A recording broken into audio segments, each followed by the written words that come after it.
moins 37%. C'est peu ou prou, sauf surprise de dernière minute, le chiffre qui résumera l'activité boursière de Tesla en 2022.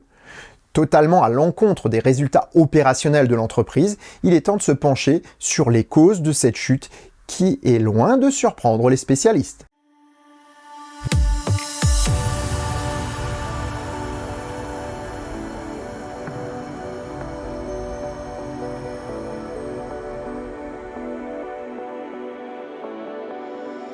Si ça te plaît, mets un pouce vers le haut et commente. Si ça te plaît beaucoup, abonne-toi.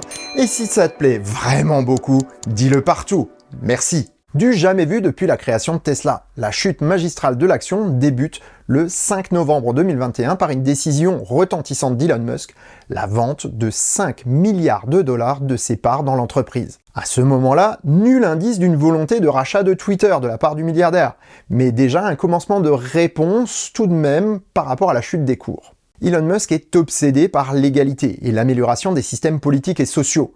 Il fait appel à la parole publique sur le médium qu'il utilise le plus, Twitter. C'est ainsi qu'il vend pour la première fois des actions dans le but de payer des impôts suite à un sondage qu'il fait sur son compte Twitter. Cette réaction d'apparence irraisonnée est pourtant bien réfléchie pour un homme qui veut apporter une contribution significative au bien-être et à l'amélioration de la condition de vie de ses concitoyens.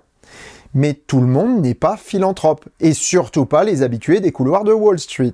Pourtant, cette décision d'apparence excentrique, tout comme le détestable feuilleton Twitter, ont joué un rôle dans la chute de l'action Tesla cette année.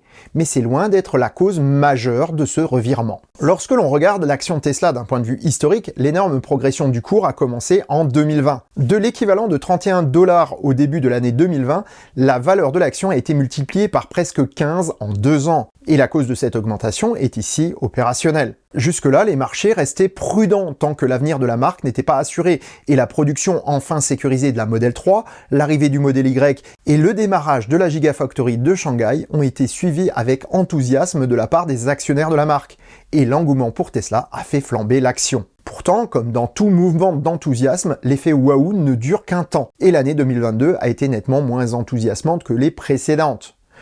Avec les problèmes d'approvisionnement en composants électroniques, les fermetures d'usines liées à la crise sanitaire et l'absence de lancement de nouveaux produits pourtant très attendus, l'action subit un ajustement tout à fait normal qui était prévu par les banquiers et les analystes. Les retards de la Giga Berlin, orchestrés par l'industrie et les syndicats allemands, a également pesé sur les objectifs de croissance de l'année. Et de nombreuses rumeurs infondées ont circulé pour ternir autant que possible l'image de la marque afin de profiter d'une période morne et peu intéressante. Entre les vendeurs à terme, short-sellers et les concurrents traditionnels de Tesla, c'est toute une frange anti-Musk qui se frotte les mains. Et Elon n'a pas fini de leur donner du grain à moudre avec ses sorties excentriques sur Twitter. Du coup, pour les médias traditionnalistes et putaclistes, c'est l'occasion de faire du patron de Tesla un facho. Ça fait vendre de l'encre, augmente la polémique et secoue un panier de crabes qui n'attendait que cela. Pourtant, Elon Musk n'est en aucun cas un partisan de l'extrême droite, ni même tout simplement positionné durablement d'un point de vue politique. Il est pragmatique. Au début du mandat de Trump, par exemple, il avait participé au groupe de travail du président, parce qu'il pensait pouvoir être utile, avant de quitter ce groupe très rapidement, estimant qu'il était inutile de perdre du temps, vu que Trump n'écoutait de toute façon pas son avis. Malgré cela, sa décision de réintégrer Trump sur Twitter a été simplement dictée par une éthique personnelle. Toute personne a le droit de s'exprimer du moment que ce n'est pas pour des propos interdits par la loi. Et pour l'instant, Trump n'a pas été condamné, il était donc logique de le réintégrer. Il applique ainsi les règles de la démocratie et de la libre parole, même si cela ne lui est pas favorable. Et ça, certains manipulateurs ont bien du mal à le comprendre. En clair, l'action Tesla est aujourd'hui basse en raison de résultats opérationnels bons mais attendus, donc sans effet waouh, et de la campagne de dénigrement systématique de la marque et de son patron par les short-sellers et concurrents, car il a bousculé les petites manigances bien établies d'une industrie malade de parasitage. Mais tout n'est pas aussi noir que dépeint par les médias putaclistes. Selon l'Institut de statistique américain MBLB, Tesla est la seconde marque la plus appréciée de ses clients, juste après Disney et devant Apple.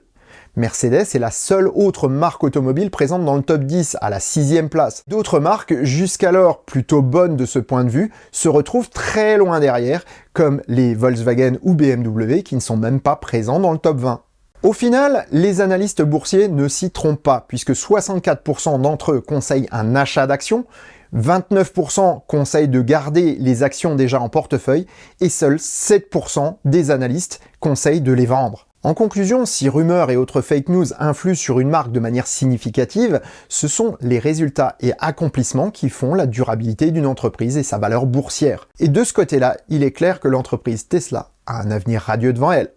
Et sur ces bonnes paroles, je vous souhaite bonne route et vous dis à bientôt pour un prochain épisode du Choucroute Garage. Portez-vous bien, ciao.